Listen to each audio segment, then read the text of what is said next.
कैद घालून गेला. तर आता तुम्हाला याच्यावरून हा तर समजून आला असेलच फुलपाखरू म्हणजे काय आहे ना. ससा म्हणजे कोण आहे?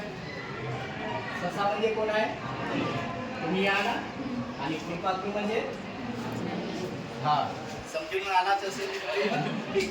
या उदाहरणावरून समजू शकता का तुमची हे वय असे आहे का एक तर तुम्ही काहीतरी करून दाखवाल नाहीतर मागे तरी राहा.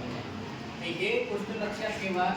आणि आम्ही जे माजी विद्यार्थी आहोत या कॉलेजचे, आम्ही कसे घडलो, आम्ही शिक्षण घेताना जे एन्जॉयमेंट करतो ना, बरोबर, परंतु शिक्षणासोबतच आपल्याला अभ्यास सुद्धा आवश्यक आहे.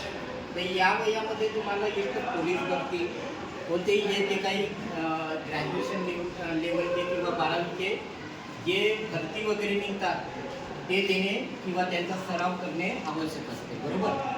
तर तुम्हाला त्या स्पर्धा परीक्षेबद्दल काही माहिती आहे का? तुम्हाला स्पर्धा परीक्षेविषयी काहीच माहिती नाही. आता स्पर्धा परीक्षा म्हटल्यानंतर कोणत्या गोष्टी येतात? हा आपला कोणता जिल्हा आहे? गडचिरोली जिल्हा म्हटल्यानंतर काय दिसते सर्वात पहिले मुलांना? पोलीस भरती. पोलीस भरतीच्या वरती काहीतरी राहते एवढा माहिती आहे का?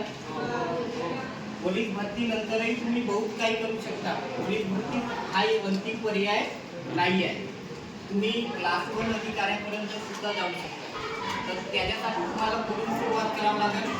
त्या 11वी 12वी पासूनच जरी तुम्ही सुरुवात कराल तेव्हाच तुम्ही सक्सेस व्हाल, बरोबर. त्याच्याशिवाय होणार आहे का?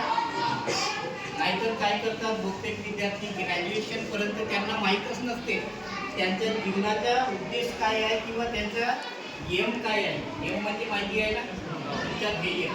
म्हणजे तुमच्या जीवनाचा ध्येय काय आहे तो तुम्हाला माहीतच नाही आवश्यक